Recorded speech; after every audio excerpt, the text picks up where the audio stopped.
අයුබෝවන් විශ්වදරටු YouTube channel එකටම සාදරයෙන් පිළිගන්නවා. අද මම ඔයාලට ඉදිරිපත් කරන්න යන්නේ පිටසක්වල ජීවීන් ගැන. පිටසක්වල ජීවීන් ගැන දැනගත යුතු වන්නේ ඇයි? පිටසක්වල ජීවීන් අපේ ලෝකෙට පැමිණීමට හේතු මොනවාද? ඒ කට්ටියගේ අරමුණු මොනවාද? ඒ කට්ටියගේ හොඳ සහ නරක ජීවීන් කොට්ටාශ මොනවාද? ඒ කට්ටිය ඉන්න තැන් කොහෙද? ඒ වගේ විස්තර ෆොටෝ වීඩියෝ සමග මම ඔයාලට අද ඉදිරිපත් කරන්න සූදානම් වෙන්නේ. අපි බලමු ඉස්සෙල්ලාම අපි මේ පිටසක්වල ජීවීන් ගැන ශ්‍රී ලාංකිකයන් වශයෙන් දැනගත යුතු වන්නේ ඇයිද කියලා. ශ්‍රී ලංකාව තමයි වැඩිම තාරකා දොරටු සංඛ්‍යාව පිහිටි රට විදිහට සැලකන්නේ. තාරකා දොරටුවක් කියන දේ ගැන වැඩි විස්තරයක් දන්නේ නැති කෙනෙක් ඉන්නවා නම් මම පොඩි විස්තරයක් කරලා දෙන්නම්. තාරකා දොරටුව නැත්නම් විශ්ව දොරටුව නැත්නම් ස්ටාර්ගේට් කියලාත් කියනවා. මේ දෙයින් කරන්න පුළුවන් දේ තමයි පිටසක්වල සමග sannivedanaya කිරීම හා පිටසක්වලට භෞතිකමය ශරීරයේ රැකින ගමන් කිරීමේ හැකියාවක් තියෙනවා. මේ තාරකා දොරටු කියන දෙයට. ඉතින් මේ තාරකා දොරටු කියන දේ මෑත කෙටි කාලයක් තුළ නැවත ආයි ක්‍රියාත්මක කරන බවට අනාවැකි පළ කරලා තියෙනවා. මේ හේතු නිසා අපි මේ පිටසක්වල ජීවීන් ගැන දැන ගැනීම වැදගත් වෙනවා.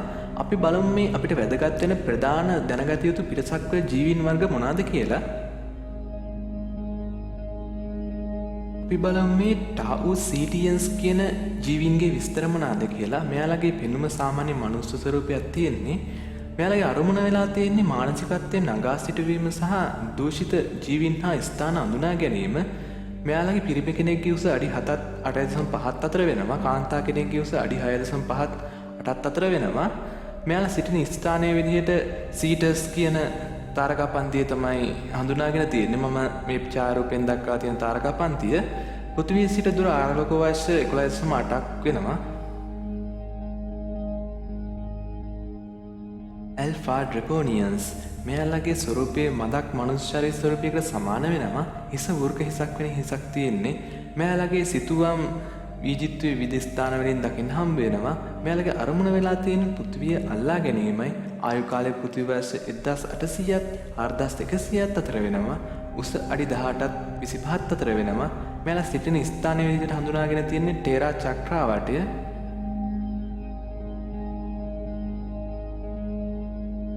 ඇක්ටෝරියන්ස් මෙයාලගේ අරමුණ වෙලා තියෙන්නේ සුව කිරීම හා මඟ පෙන්වීමයි. ආයු කාලය පෘථිවි වර්ෂ 1000ක් වෙනවා. මෙයාලා සිටින ස්ථානයේ විදිහට සඳහන් කරන්න පුළුවන් බූටිස් කියන තාරකා පන්තිය. බූටිස් කියන තාරකා පන්තියේ තාරකා සරහනක් තමයි මම දක්වලා තියෙන්නේ. මෙයාලගේ ශරීරය පැහැ නිල් පායට හුරුයි. පිටසක්වල ජීවීන් කිව්ව ගමන් ඔයාලගේ හිතේ ඇදෙන රූපයක් තමයි මේ කොටග්‍රේස්ලාට තියෙන්නේ. මේකට හේතු වෙන්නේ මෙයාලා ආශ්‍රිතව ගොඩක් චිත්‍රපට නිර්මාණය වුණා. ලංකාවේ ටෙලිනාට්‍යයක් නිර්මාණය වුණා. මේකට හේතු වෙන්නේ ලෝකේ විවිධ ස්ථානවල මේ කොටග්‍රේස්ලා සම්බන්ධ ගොඩක් සිද්ධීන් වාර්තා වෙච්ච එකයි. අනිත් සිද්ධිය වෙන්නේ ඒරියා 51 කලාපයේ පිටසක්වල ජීවියත් මේ ස්වරූපයේ සමාන වීමයි. මෙයාලගේ අරමුණ වෙන්නේ පරීක්ෂණ කිරීම හා අත්හදා බැලීමයි. මෙයාලගේ උස අඩි 3.5 සිට 6 දක්වා වෙනවා. මෙයාලා සිටින ස්ථානයේ විදිහට හඳුනාගන්නේ සීටා රිටිකුලි කියන තාරකා පන්තියයි. මෙම තාරකා පන්තියට ඇති දුර ආලෝක වර්ෂ 39.17ක් වෙනවා. ඔයාලා හිතන් ඉන්න තරම් හොඳ ජීවීන් කොට්ටාශයක් නම් නෙමෙයි මේ කොටග්‍රේස්ලා කියන්නේ. මම මේ කොට කියන අදහසින් දැක්වේ මිටි කියන එකයි.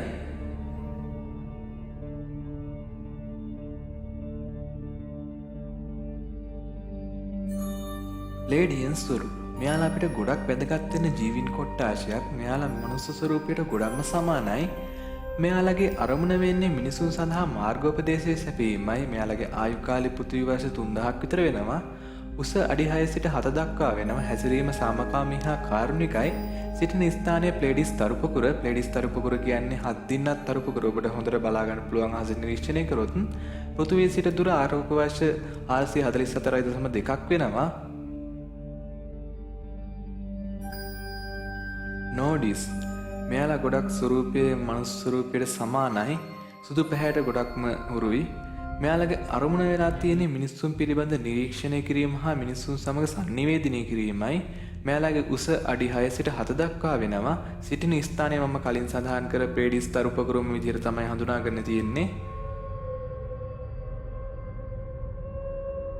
ඇල්ෆා සෙන්චුරියන්ස් සහ ඇට්ලාන්ට්ස් මෙයාලා ගැන අපි දැනගැනීම ගොඩක්ම වැදගත් වෙනවා. මොකද මෙයාලා තමයි අපිට ළඟින්ම ඉන්න පිටසක්වල ජීවීන් වර්ග.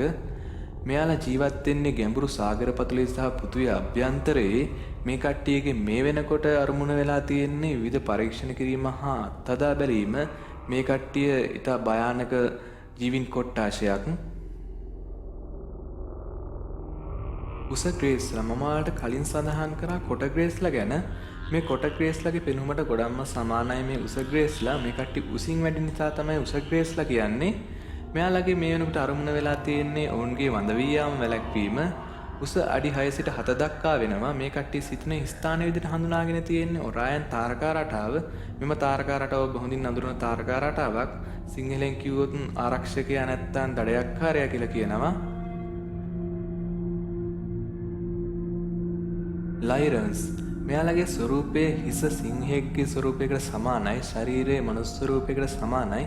මෙයාලගේ සිතුවම් දකින්න හම් වෙනවා ඊජිප්තුවේ පිරමිඩ ආශ්‍රිතව. මෙයාලගේ අරමුණ වෙලා තියෙන්නේ නිරීක්ෂණය කිරීම, හැසිරීම මධ්‍යස්ථයි. සිටින ස්ථානයේ විදිහට හඳුනාගන්නේ ලයිරා තාරකා පන්තිය. මෙම තාරකා පන්තියේ තාරකා සටහනක් තමයි මම ඉදිරිපත් කරලා තියෙන්නේ.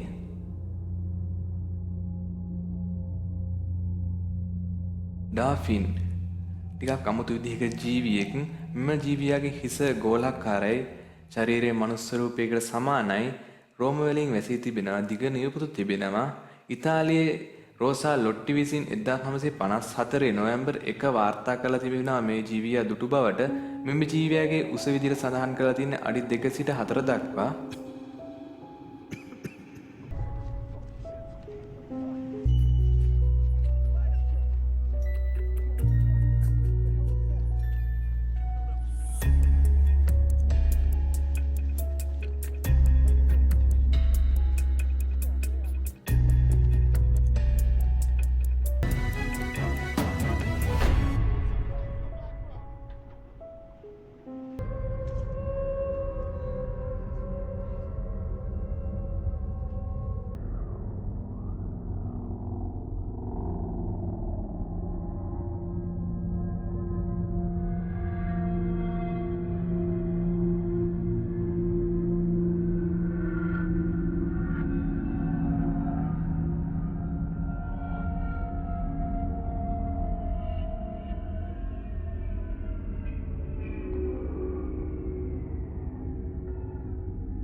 ඔබ මේ දකින්නේ අර කලින් දුටුව ජීවීන් නිවස තුළට ඇතුල් වෙන ආකාරය. ඔබට හොඳින් බැලුවොත් දැක ගන්න පුළුවන් එක ජීවියෙක් මෙම වීඩියෝ කැමරාව දෙස බලාගෙන සිටීදී මෙම වීඩියෝ කැමරාව විසන්දි වී යනවා.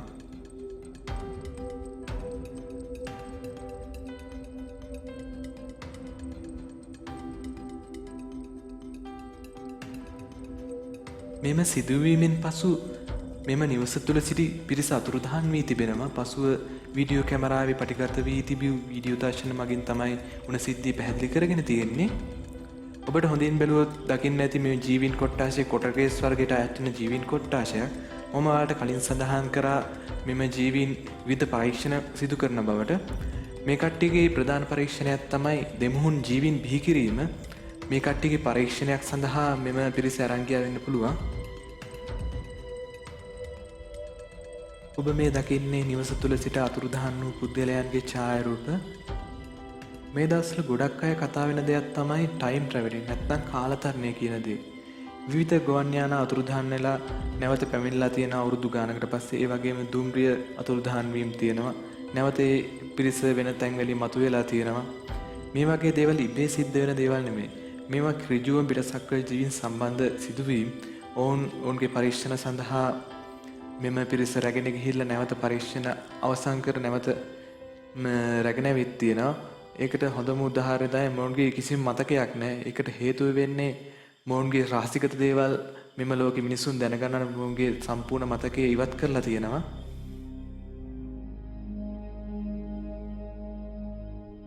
ඔබ මේ දකින වීඩියෝ දර්ශනය ගොඩක් ප්‍රසිද්ධ මෑත කාලයක වීඩියෝ දර්ශනයක්. මේ වීඩියෝ දර්ශනයෙන් ඔබට දැක ගන්න පුළුවන් යම් ජීවියෙක් පැමිණ අනතුරට පත් වෙන්න ගිය පුද්ගලයෙක් අනතුරට කලින් බේරා ගන්න අවස්ථාවක්. ඔබ සිතන්නේ කුමක්ද මේ ජීවියා කවුද? මම දුන්න තොරතුරු අනුව මේ ජීවියා කවුද කියලා පුළුවන් නම් කමෙන්ට් කරන්න.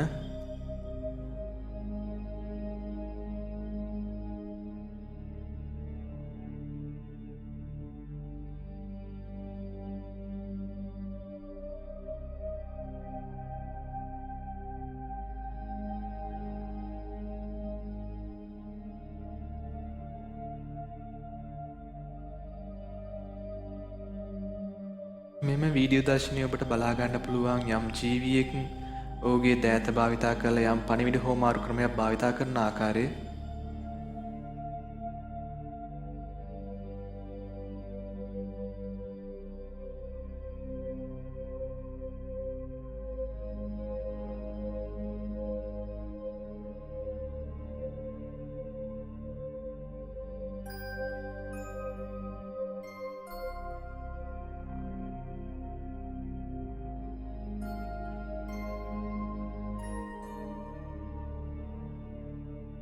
මේ වෙනකොට ගොඩක් අය කතා වෙන කනගාටුදායක සිදුවීමක් තමයි මේ වනාන්තර එළිකිරීම කියන දේ. මේ වනාන්තර එළිකිරීමත් පිටසක්ක ජීවීන් අතර පොඩි සම්බන්ධකමක් මම ඔයාලට පෙන්වලා දෙන්නම්. ඔයාලා හොඳටම දන්නවා අපිට හුස්ම ගන්න ඔක්සිජන් වාතය අවශ්‍යයි කියලා. මේ දේවල් ලැබෙන ගස් කොළන් වලින් කියලාත් ගොඩක්ම දන්නවා. ඉතින් මේ දේවල් අපි අහිමි වුණාට පස්සේ අපිට එක එක රෝගාබාධ වැළඳෙන්න ඉඩ තියෙනවා. අපිට හුස්ම ගැනීමට අපහසුතාවල් ඇති වෙනවා. ඉතින් මේ දේවල් පිටසක්වල ජීවීන්ට ගොඩක් ප්‍රයෝජනවත් වෙනවා. මොකද මේ පිටසක්වල ගොඩක් ජීවීන් ඔක්සිජන් වාතයට ගොඩක් අකමැති අය ඉන්නේ. ගොඩක්ම දරුණු ජීවීන් තමයි මේ ඔක්සිජන් වාතයට අකමැති අය ඉන්නේ. ඉතින් මේ කට්ටිය ක්‍රියාකාරකම් කරන්න අපේ ලෝකේ ආක්‍රමණයක් කරගන්න උනත් ගොඩක්ම ලේසි නම් මෙම හේතු හින්දා.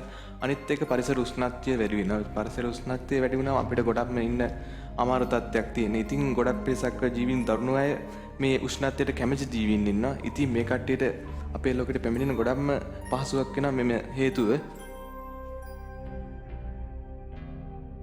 පිටසක්වල ජීවීන් ගැන කතා කරනකොට අපේ ජාතිය හෙළ ජාතිය ගැන කතා නොකරම බෑ. මොකද අපේ හෙළ ජාතියේ රාවණ රජතුමා පොලිතිසි ඍෂිවතුමා වගේ කට්ටිය මේ පිටසක්වල ජීවීන් එක්ක ගනුදෙනු කරලා තියෙනවා. ඒ වගේම ඔයාලා බලනවා ඇති මේ තොරතුරු කොහෙන්ද මෙච්චර මේ දැනගන්නේ කියලා.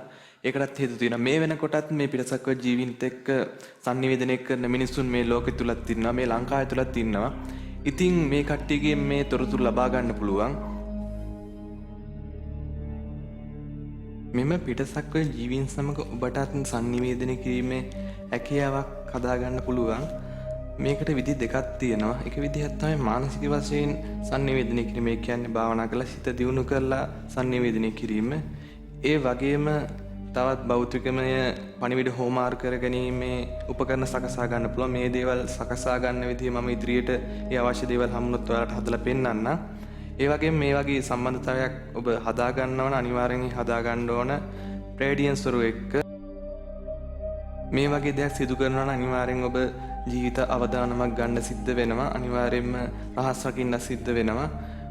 අහිතකර ජීවීන් සමග ගනුදෙනු කිරීමේ යාමෙන් වෙන්නේ ගොඩක්ම අපිට වගේම ලෝකෙටත් අහිතකර දේවල් සිද්ධ වෙන්න පුළුවන්. මොකද ඒ ජීවීන් අපිලව එක එක දේවල් කරගැනීමේ හැකියාවක් තියෙනවා.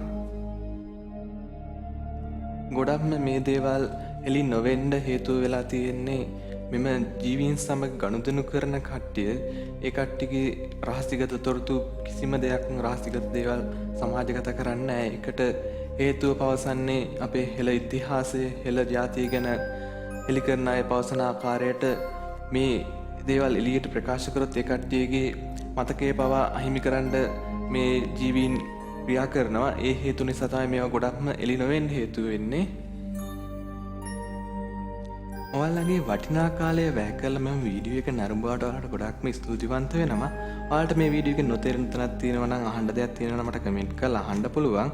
ඒ වගේම අදුෂ්‍යමාන බලවේග ගැන සත්‍ය තොරතුරු දැනගන්න කැමති නම් පිටසක්වල ජීවීන් ගැන තොරතුරු දැනගන්න කැමති නම් පාරම්පරික ගෙදරදීම සකසාගත හැකි ඖෂධ වර්ග දැනගන්න කැමති නම් මගේ channel එක subscribe කරලා තියන්න. ඒ වගේම bell button එක click කරලා තියන්න. අවසාන වශයෙන් කියන්න තියෙන්නේ ධාර්මික හැසිරෙන්න, සබාධමයට ආදරය කරන, සබාධම ආරක්ෂා කරන්න. එතකොට සබාධම විසුමුත් ඔබව ආරක්ෂා කරයි. අපි එහෙනම් නැවත හමු වෙමු. සුබ දවසක්.